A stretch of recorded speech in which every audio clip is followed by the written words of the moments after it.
Thank you so much for the introduction, and it's a pleasure to be here. Thank you, everyone, for coming. I know we all lead busy lives, and I appreciate you attending to learn a little bit more about these two very common disease processes. So, without further ado, we'll jump in. A couple of speaker disclosures for me. I do have grant support from a variety of places and work as a key opinion leader for a variety of companies as well. I don't think it will affect my presentation, though. But let's talk about these two disease conditions in our feline population. As everybody, I'm sure, who is here knows, they are both very common disease conditions, and cats like to collect diseases, right? Particularly as they age. So it's not unsurprising that, in fact, we commonly have both of the disease processes together. So that's something that definitely can be a little bit of a challenge, both from the standpoint of diagnosis, but then also from the standpoint of thinking about how we treat these animals. So do we actually have the information that we need about the patient to be able to make the right management decisions? So some of those nuances of diagnosis and treatment is what I hope to talk about in this particular session.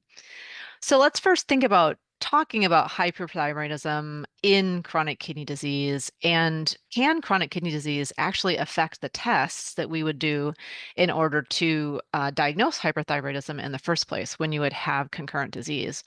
So typically, I'd say the majority of our chronic kidney disease cats in lower stages of disease, that probably is not going to create much of an influence in terms of non-thyroidal illness on total T4. Actually, in fact, though, just today I saw a patient who has chronically had a low total T4 because he has stage 4 chronic kidney disease and has had that for some time.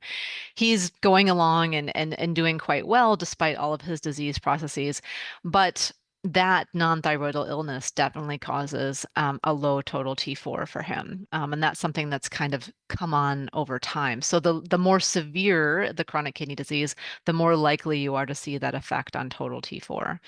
Additionally, we might see actually an increase in free T4. There could be a false positive, in fact, with chronic kidney disease, and there's some data to support that in some studies.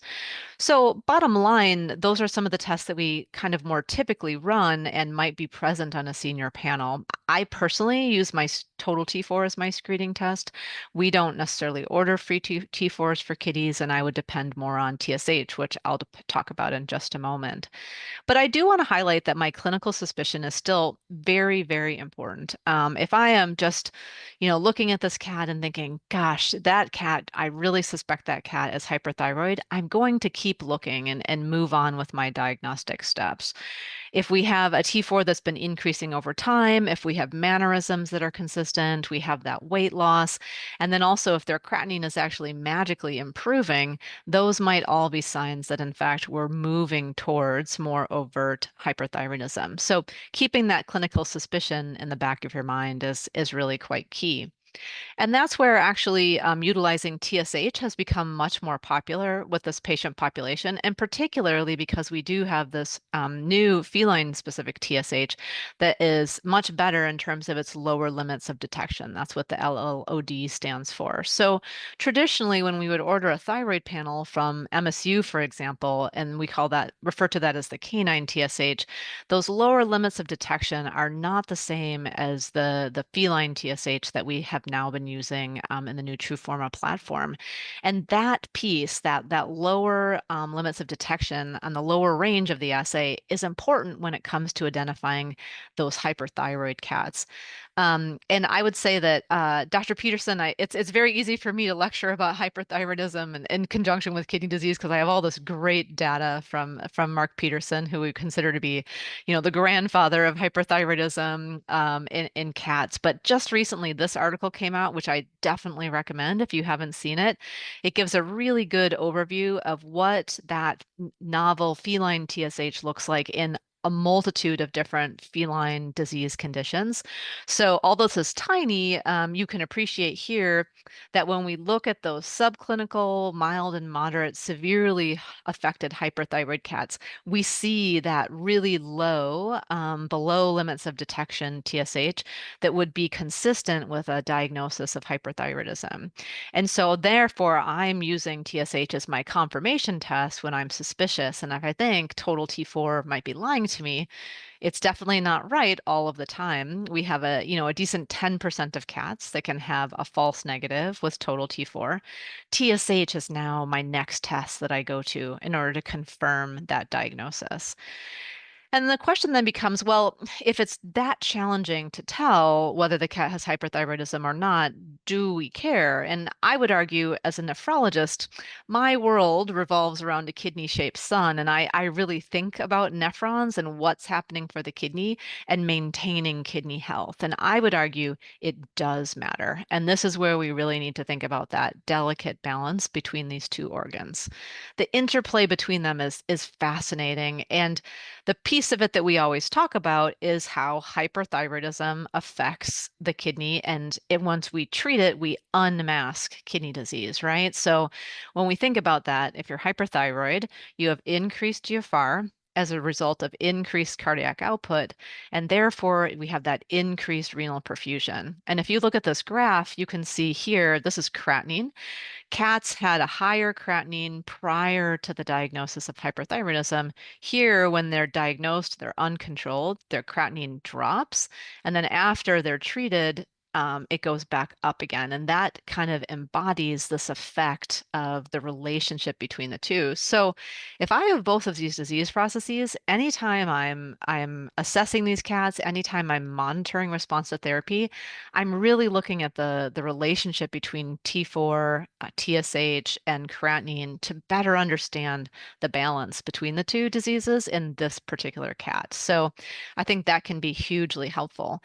And the question then, of course, is, well, what is the effect? And for a long time, I've heard a variety of different things. So, do we, how early do we treat hyperthyroidism? Just the other day, I heard someone say they'd heard a lecture where it shouldn't be treated until they were quite severely affected. I would argue from the standpoint of the kidney, I'll show you why I don't think that that is a good strategy. And even when we have studies like this one, where in this particular study, cats that developed azotemia following I-131 treatment had shorter survival times. Well, that doesn't mean that to me that I'm not going to treat the hyperthyroidism, and it doesn't mean that it is what it is, essentially. There can be lots of reasons why that cat that becomes azotemic has a shorter survival. They're older. There's different aspects of disease that might be correlated for that. Correlation is not causation. And I do think we have to remember that in this study.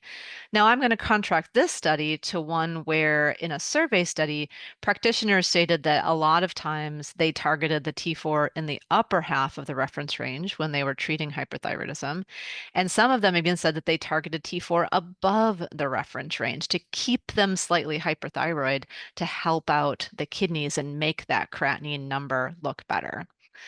So that's a big dichotomy between approaches, potentially. And I would point out that just because the creatinine looks better doesn't mean that the kidney inherently is happy. So let's think about that a little bit more. So when I think about hyperthyroidism and what it's actually doing in the kidney, there are a couple of different things we need to consider. So hyperthyroidism definitely activates the RAS system, which is, of course, normally protective, but becomes maladapted in disease. And then all sorts of these negative pathophysiologic mechanisms creep in. So that's one thing, which is challenging for us to detect. And you're not going to see that or appreciate that in the clinic, right? However, there's one other mechanism that I care even more about, and that's the concept of hyperfiltration and what that actually does to the structures in the kidney. So we mentioned, you have increased cardiac output, and the reason your creatinine looks better is because you're pushing more blood through the kidney. Well, I think it's important to remember that pushing more blood through the kidney actually really stresses the structures in the kidney and leads to glomerular hypertension and hyperfiltration. That leads to scarring or glomerular sclerosis, and that is damage to the kidney. So we don't have proof for this, but I worry that leaving hyperthyroidism untreated or not treating it completely we could have negative sequela for the kidney.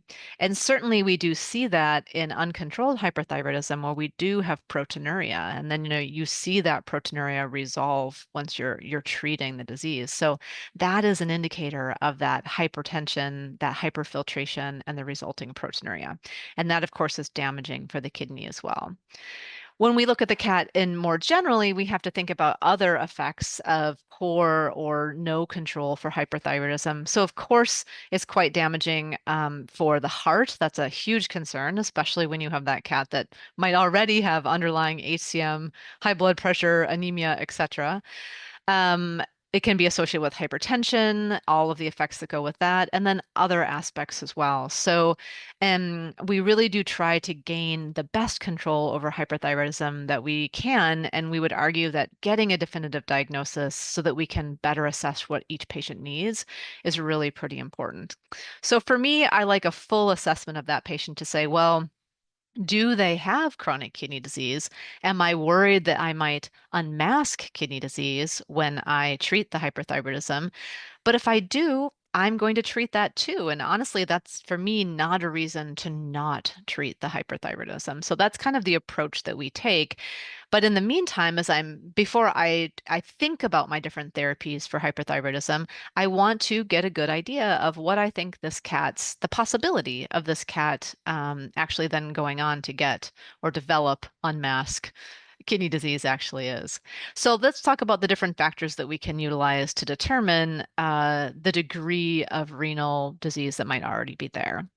And the one big thing that comes up, especially in conjunction to hyperthyroid cats having a lot of muscle loss, well, creatinine is affected by muscle loss, right? So when you measure creatinine in that hyperthyroid cat, not only may the creatinine be decreased because the cat is having hyperfiltration, but the creatinine might be decreased because we have decreased muscle mass, right? So that's another thing to consider. And therefore, creatinine is often not the best indicator to us of what's going to happen in terms of the kidney. This is where, of course, SDMA enters the picture, and touted to say, well, we're going to identify more cats that have renal concerns than otherwise by utilizing SDMA. But there's been a lot of questions asked about, well, what's the relationship between SDMA and T4? What happens when you're hyperthyroid with SDMA? So this was a study that was done looking at the relationship between SDMA and creatinine. Here in this top graph, you can see that as T4 increases, your creatinine goes down. Again, that's that hyperfiltration effect, likely combined with that muscle mass effect. But in the bottom graph, we don't see SDMA go down as much as the T4 goes up. And some folks have theorized, okay, it's less affected by the hyperthyroid state. That's great. But also, is it possible that more of it is produced? I think all of the numbers can be quite helpful. And another number to pull into the picture is, in fact, urine specific gravity. And if there was one thing that you took home from this lecture, I would point out for me, it's likely the importance of getting that urine sample as part of your assessment for these patients. So we now have some really cool studies that indicate that USG is very helpful in terms of telling what's going on with these patients. So in this particular study, USG was actually, I guess, the best performer, if you will. And if it's under 1035, you should have a concern that that cat may have underlying kidney disease. Here again, in this particular study, pre-treatment USG, again, less than 1035 was a really good indicator of there being a concern. And this also brought up the question for me I've had for a long time. It doesn't make sense to me to say, oh, a low USG is from hyperthyroidism alone. I've always had the concern, well, I think that's kidney disease, but to what extent is the hyperthyroid cat actually PUPD, like we've classically said they are, and have a decreased USG? When I look back at those old studies, I would look at them and say, I highly suspect those cats just had chronic kidney disease, and we didn't know it at the time. They were such early early studies. So, in talking to Mark Peterson about this, he actually came out then with this great study just recently that I said, thank you so much for doing this, to say if the USG is less than 1035, it is not hyperthyroidism, it's chronic kidney disease. So, utilizing all of his big data, they looked at all these different cutoffs for USG to say, what can we say the actual effect of hyperthyroidism is on urine specific gravity? And again, that means that USG is a really important screening test for you in the clinic to say what we're going to think about the status of renal function in these cats. And with that in mind, once I've gathered that information, then I'll move forward into thinking, okay, for this particularly cat, what's the best therapeutic strategy for them then? But I'm going to look at these therapeutic strategies with the lens of what would be the best thing for this particular patient given their renal function. So again, like I said, do I have a cat that already has kidney disease? Do I have a cat that I'm pretty suspicious will unmask kidney disease? I'm going to ask the caregiver their capabilities, what will work for this individual cat.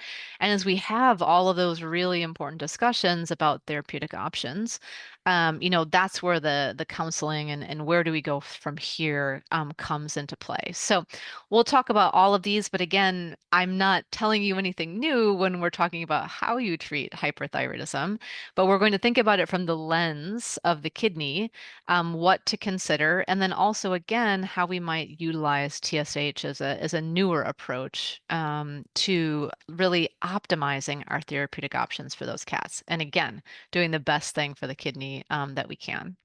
So I'm going to start just with framing the discussion with a case.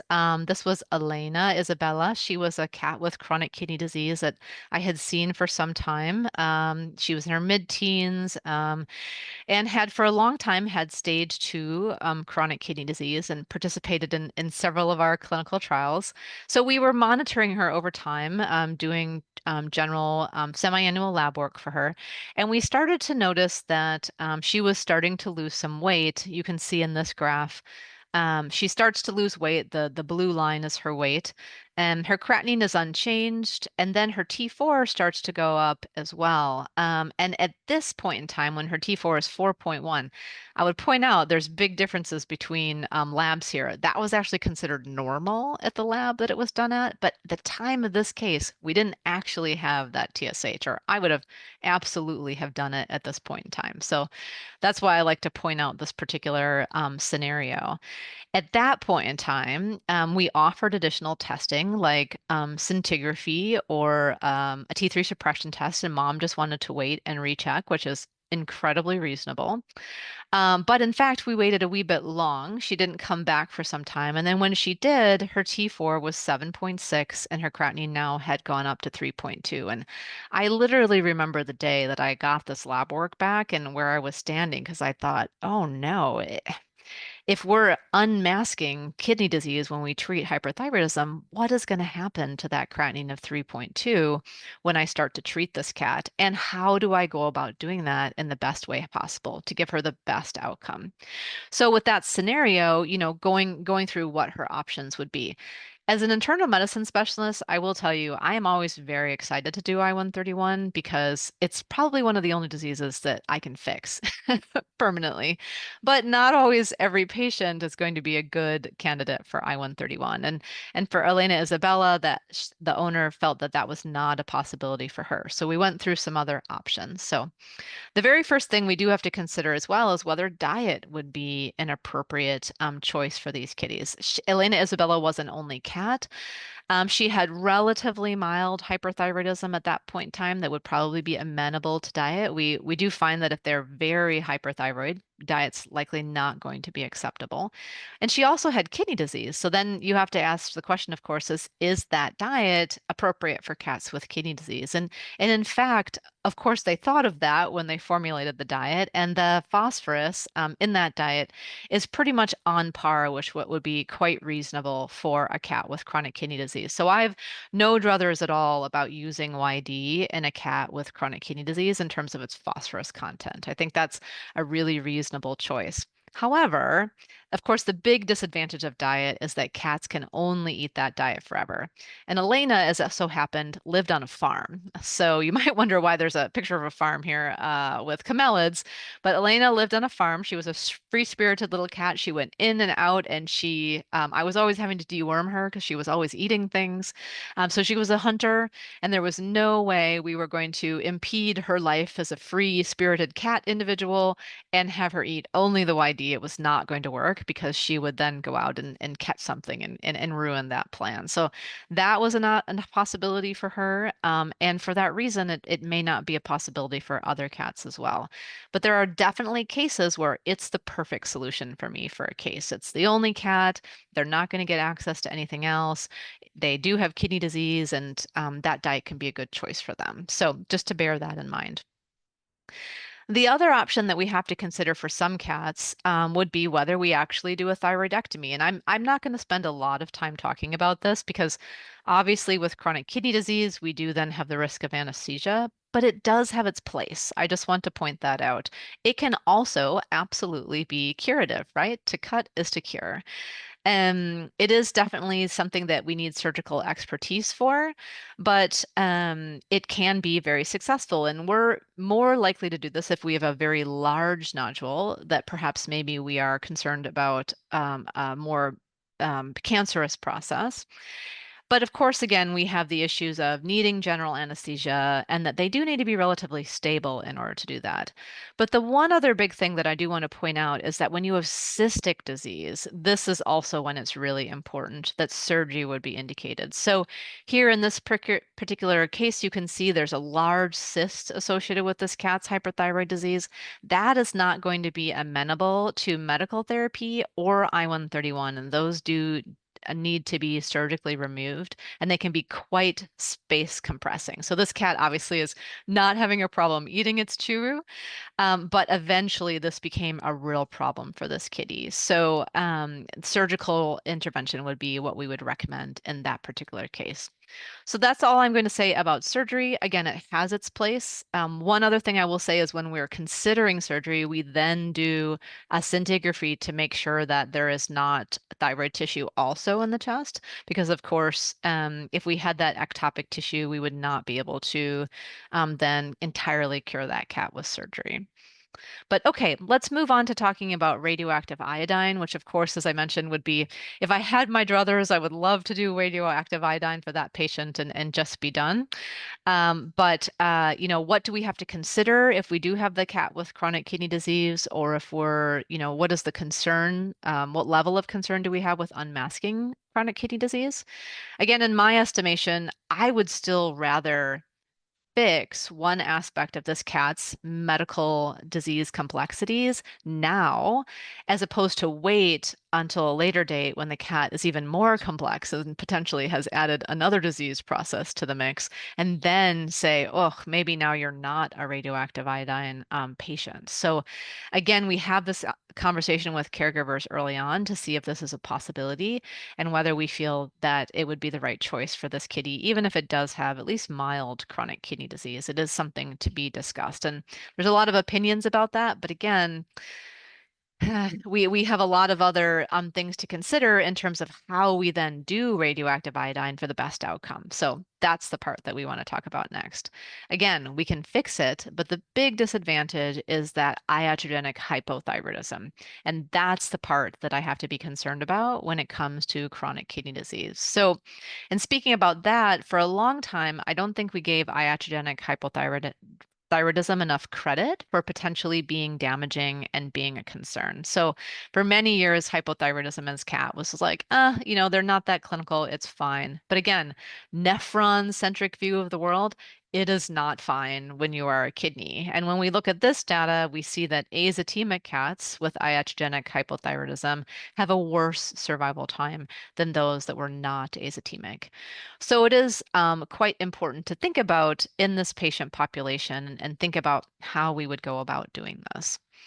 We do have a couple of different definitions for how we would consider iatrogenic hypothyroidism. So, of course, after the I-131, it could be transient in nature, or it could be permanent. You could consider it to be overt in nature, meaning that you have a low total T4 and a high TSH immediately apparent on your lab work, or what we would call subclinical, where you have a low normal T4 but a high TSH. And again, we're learning more, just now having this test available to us, we're learning more about what the clinical implications of that are.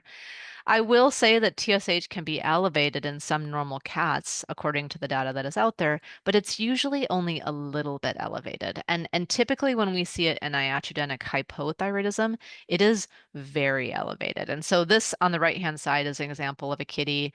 This little one, she had I-131 therapy, and then she came back, and her first couple of rechecks, that first recheck there, she had a T4 less than zero point 0.5 and her TSH was 12. So extremely high. And she had a new azotemia. And this definitely would be something that merits action. And so again, we're still going to have to ask the question, is it transient or is it permanent? And at what point in time do we supplement? In her case, it would be now. And I'll talk about that a little bit more. What happens with them in the long run then. But let's focus on that TSH for a moment. I think the data is really cool in terms of how this could be helpful. So this is a graph, another beautiful graph from Dr. Peterson, looking at how very high this TSH can be when you have those hypothyroid patients. So it is just, very concernedly trying to tell the thyroid gland to do something. And we do really get pretty extraordinary elevations. And so this can very easily tell you that you, in fact, do have a problem. So that means then when it comes to monitoring after I-131, I'm now incorporating this into my monitoring program. So I might not automatically do it. I typically do see what the T4 is first, but I always hold some serum for that test. The cartridge only takes a little itty bitty bit of serum, so it's actually quite easy to do that. And it's, again, an in-house platform. So typically, when we're following up our I-131 patients, we look at them a month after therapy. And again, if I'm deciding, are you hypothyroid at this point in time, what are the treatment decisions that need to be made? And so at 1 month out, there is, of course, a possibility that it's transient. But if we have again, that low T4 and the high TSH, I'm very likely to treat, especially considering some of the data that I'm about to show you. I will absolutely treat if I have new or worsening azotemia. Just listening to Dr. Peterson lecture recently, he's like, save the nephrons. This is also a sea change. Again, we're becoming more and more proactive with our treatment in order to preserve kidney function in these patients. When you're at the 3 month standpoint, if you're in that same boat, we definitely would recommend treating if they're azotemic. But now there's even data that shows that it matters even if you're non-azotemic. And then at 6 months, also, it's very likely permanent at that point in time. We might need to then treat them long term. We know a little bit less about the subclinical stages, but again, if you're unsure, I would recommend treatment. And a lot of people have said, I don't have data to show this, but the clinical experience of what happens when you supplement. Typically, I don't worry about supplementing and then, interfering with the ability of the thyroid gland to recover. That doesn't seem in our clinical experience to be an issue. So like the thyroid gland still seems to recover, and then the T4 gradually goes up. And at some point in time, I'm like, oh, I don't think the cat needs levothyroxine anymore. And we, have the dose and then decrease the dose and then discontinue it. That when we've had to do it over time, we've often see that happen. So just be aware it may not be permanent, but I wouldn't deny them in the moment if you really do think that they need it. And so talking more specifically about the supplementation, so again, of course, levothyroxine, usually for cats, if I pathophysiologically, if I had my druthers, I would want it to be a twice a day medication, but cats are cats, and caregivers trying to pill them, we certainly consider sometimes it's more feasible for the cat to have it once a day, but it's probably from a pharmacokinetic standpoint and a pathophys standpoint better to be administered twice a day. So if they would take it in a treat or take it in food, that would be my ideal plan. We don't have data though to say for sure which one is better. Once I do start supplementation, then I'm going to check the T4 and the TSH about 1 month later. I will also be keeping an eye on my kidney values, of course. And then I'm going to do that much very similarly to how I would do it in dogs. I will do 4 hours post pill. And if they're getting it in the morning, that's really handy. And then, you can measure when they come in for their clinic visit. My goal would be a high normal T4 and a decreased TSH, or I ideally want the T4 to be in the middle of the normal range, but you'll see things start to trend in that direction. So here's some data that shows that. So this is nice exhibition of what my values might do as I supplement. So here we see T4 going up and getting into the middle of that normal range. These units are different, but you get the picture.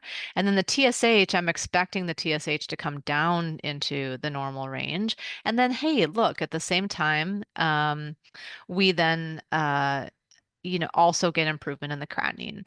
Someone's actually asked a question there. Would we still do, if we're doing BID supplementation, would we still do the 4 hour post-pill blood draw? Yes, I would do it similar to dogs. So like 4 to 6 hours after when you normally give the dose. And of course, the big kicker there is making sure that the caregiver has actually administered the medication the morning of the appointment and that you know when in the course of administration that you're actually looking at the T4 concentration. So I also want to demonstrate that we do have really good data, honestly, that supplementation does make a difference. This is one of my favorite studies that shows that. This, again, was some data from Dr. Peterson demonstrating a pretty big difference in outcome for these patients in terms of percent survival when you're supplementing them versus when you're not supplementing them. So again, when in doubt, we would recommend supplementing these patients. I also do want to demonstrate then that we did have just a new study that came out. I thought this was interesting for a couple of reasons. In this particular study, their overall take home was the complete opposite of the one that you just saw, where they said that if you were azotemic, supplementation didn't necessarily improve your outcome. However, I want to just amend that statement, like in terms of how I interpret the data. Look at the timeline here. This is in days, and this is a year right here on this graph. So although when you look at the entire graph, there's not a difference in outcome, I would point out that there within the first year is definitely a difference in outcome in terms of how you would do. So if I'm a cat and it's the first year of my existence after that I-131, I do actually want that supplementation. Here's the really cool thing, though. This study also showed that supplementation matters even if you are not azotemic. And so this to me is the real value of this study in terms of saying, we traditionally have said, oh, if they are newly azotemic or if they're increasingly azotemic, that we need to supplement. This data would say it matters for everybody. So again, monitoring them more closely afterwards and making sure that we intercede when necessary, we think is quite important. You then might ask yourself, well, how do we not get there in the first place? Can we please find ways to do I-131 without actually making them hypothyroid? Because again, nobody likes to pill their cat, right?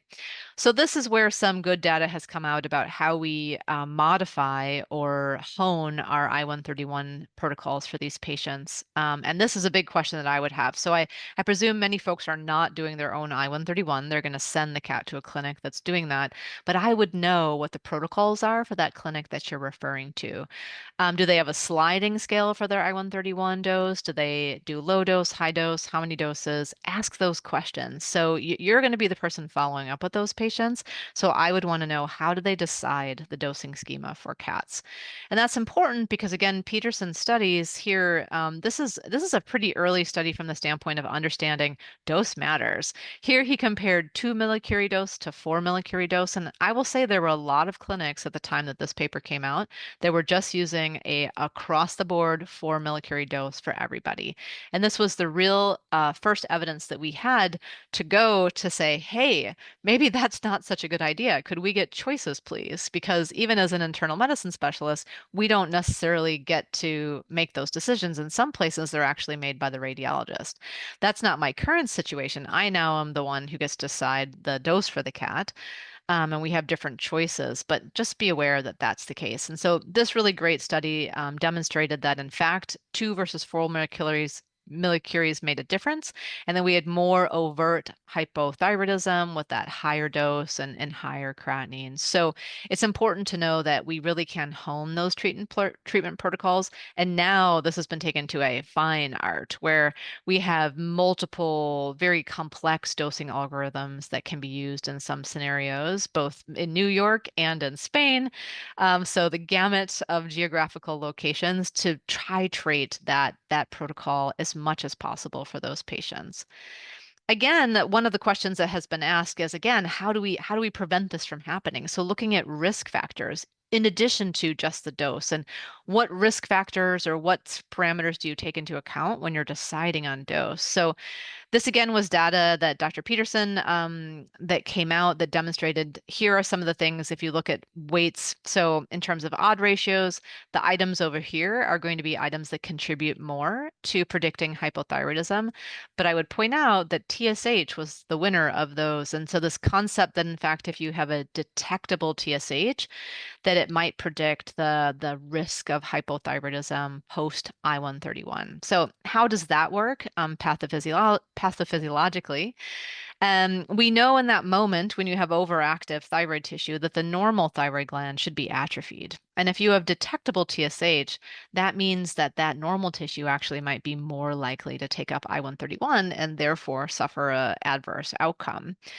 And we know that that's one of the reasons why we stop methimazole ahead of the I-131. And then also in that moment, then when the patient comes in, we do T4 and TSH, at least in our clinic. And if the TSH is elevated, then we might go towards a lower dose to be more judicious for the rest of the normal thyroid tissue. But then also that T4 that day dictates again what my dose choice might be. So I'm utilizing a combination of where the historical values for the cat have been, what the T4 off of methimazole is today, and what the TSH is today, what the cat looks like, what the thyroid nodule looks like, etc. And also things like how can the caregiver pill the cat, for example. All of those little pieces of information go into my decision about choosing a dose for that particular cat for its I-131. So again, I do feel like it's become more complex, but in a good way. We can further refine our therapy in order to have the best outcome for these patients. But let's go on to talk about medical management because, of course, that is a lot of the patients that we will be encountering and managing. They may not be able to do I-131. They might not be a candidate for some reason. And so, what are the pros and cons there? And for that kidney disease patient, again, how do we approach that? Um, from the standpoint, of course, of advantages, I think we have more control when we do medical management. You, of course, can titrate the dose. It is, of course, upfront inexpensive in comparison to I-131, but we definitely have a lot of folks who have calculated that over the course of about 3 years, you'll have spent the same amount on medical management and rechecks as you would on I-131. So especially in that younger cat, I'm definitely going to be more keen again to do I-131 as a definitive therapy. The problem with medical management, of course, is you have to pill your cat for the rest of its life, which is an issue. And methimazole has a lot of side effects. So this is not a medication I ever reach for empirically. I have to have a diagnosis in order to utilize methimazole. And the other thing that we have to consider is that the thyroid nodule does continue to grow despite the methimazole therapy. So sometimes if you start therapy in that 12-year-old cat and they live their happy cat life on, 6 years from now, we might actually not be able to control their disease very well with medical management because it's gotten worse. And then maybe that cat's not going to be as good of an I-131 candidate as I kind of alluded to before. So how do I go about initiating my medical management for the chronic kidney disease patient? Well, I'm very judicious. So I am when it comes to medications, definitely a titrate up person. And when we think about how quickly we change GFR for that patient, I want to be cautious about how quickly I change GFR. And that again, in that hyperthyroid state, they have definitely increased cardiac output and increased GFR. And I don't want to suddenly bring that down. So although I might typically start my hypothyroid patient at 2.5 mgs twice a day, In the chronic kidney disease patient, I often start lower. I might need to get to 2.5 mgs twice a day, but I don't typically start there. Again, from the standpoint of considering dosing and how it affects the change in their GFR. And then also, I might consider transdermal for a couple of reasons as well. Transdermal, we know, takes longer to take effect. Well, that's actually perfect for my cat with chronic kidney disease. And in fact, it can have less GI side effects as well, which to me is another huge benefit for my patient with kidney disease. When I know that I'm going to be starting this medication, I know that I might need more supportive care for that cat as well. I'm simply going to have to deal with the fact that they will have kidney disease when we get things under control, and they might need to be supported. And that is a huge client communication standpoint here. I think that I can't stress enough that this is the conversation that I have when we're talking about therapy and monitoring and what we will do for these patients. So from the standpoint of I want to make sure that my caregiver understands the hyperthyroid state and why it is bad and what the medication is doing, because what they see is a cat who's acting like a kitten and running around the house, playing, eating well, being maybe very affectionate or a little spicy towards colleagues in the cat household. And in fact, when we treat hyperthyroidism in that elderly cat, they're going to return to what I would consider to be the natural state of an elderly cat, which involves a decrease in appetite and activity, not because it's actually decreased, but because it's no longer hyper from the standpoint of their activity and their appetite. So those changes, we prepare them for those changes and say, this doesn't mean that treating them is a bad thing. It doesn't mean that as a doctor, you don't want the person coming to you to say, you gave this medication and it made my cat sick and now they won't eat and, they're no longer fun. You're like, well, but the hyperthyroid state again is very, very detrimental for your cat's heart, etc. Like again, that's the conversation that sometimes can happen and we don't want to go there. So I write that all in my summaries. We have those conversations. We make sure that they understand. And then we launch forward into our medical management. When I'm following up on those cases, again, within a couple of days, I am checking in with the caregiver to make sure that everything is going okay. When I have the cat with kidney disease, I'm much more proactive about my monitoring as well to make sure that we're not going to get into trouble with those patients. So, point of fact, especially when you're using oral methimazole, I know a lot of protocols say to recheck in a month. Things can change much quicker than that. In fact, they likely can change within days. So when you think about the fact that if you miss a dose of methimazole and then boom, your T4 is back up again, you can imagine that it works the other way. That if you institute therapy and you're going to use a quite high dose, you can drop your GFR quite suddenly. So again, that's why I like to do it gradually. And I also consider that I would really like to see how things are going in a couple of weeks after starting therapy. Again, just from a general check on that cat, especially like Elena Isabella, if they had known chronic kidney disease already. Usually, adverse effects occur within the first 8 weeks of therapy, and that is something that we have to keep an eye out for. And again, this is why I might reach for transdermal methimazole and thinking about that chronic kidney disease cat and potential side effects. For me, transdermal, this again is one of the few disease processes. I mean, so many other transdermal drugs we have no evidence for whatsoever, but we do have evidence that transdermal methimazole works and that it can achieve effective serum concentrations and control disease. And then again, it's kind of perfect for this disease process. So I also love the fact that the last thing I want is for my cat with kidney disease to have GI upset, like vomiting or diarrhea, and then get dehydrated, and that could precipitate a uremic crisis. So the fact that transdermal is less likely to result in GI side effects is also a huge bonus in my mind. So very commonly, that would be a good strategy for that CKD cat as well. Again, like I mentioned, methimazole is not friendly, and we do have to think about the fact that that GI upset is pretty common with oral. And we also have to watch out for the hepatopathy, the bone marrow dyscrasia.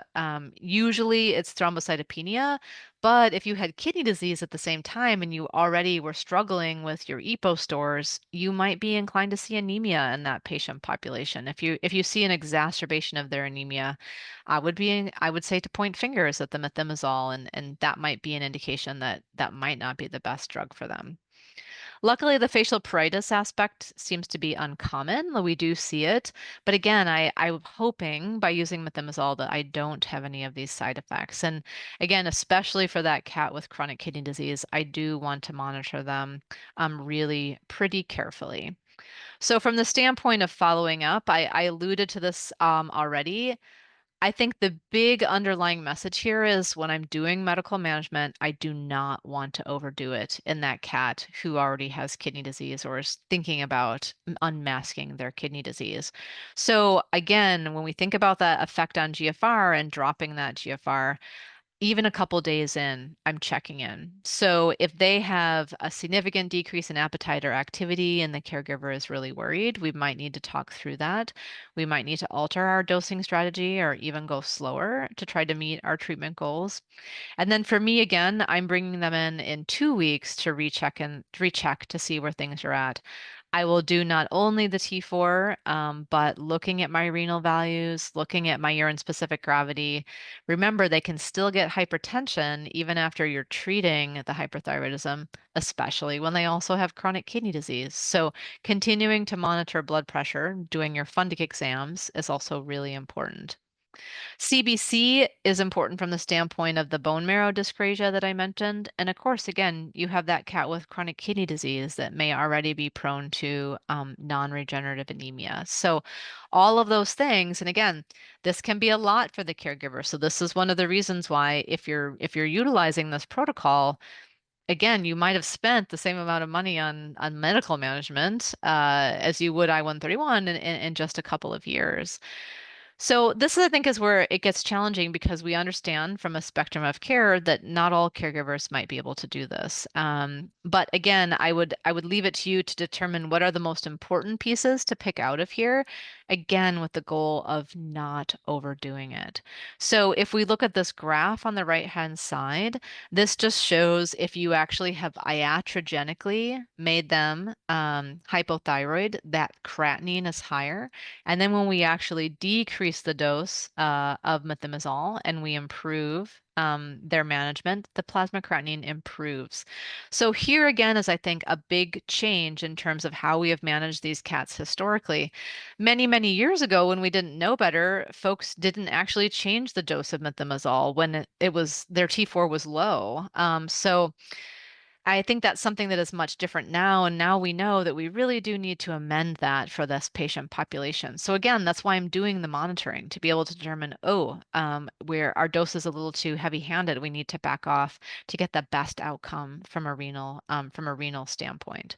So that I think is a really important point in terms of, again, titrating that therapy. That's actually what I like about medical management in point of fact. And if it's an older cat and it's really complex and they have all these disease processes, we can titrate the therapy like that. But obviously it doesn't always work for some patients.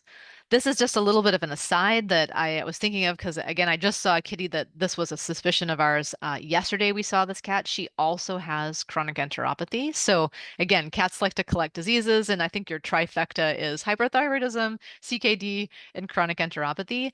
But sometimes when the chronic enteropathy is uncontrolled, it means that you're not actually absorbing your medication well. And we do commonly see that as an issue with trying to get hyperthyroidism under control is when they're getting oral meds, you might actually actually get good absorption and then struggle to get things under control. So make sure to take that into account when you're looking at your response to therapy.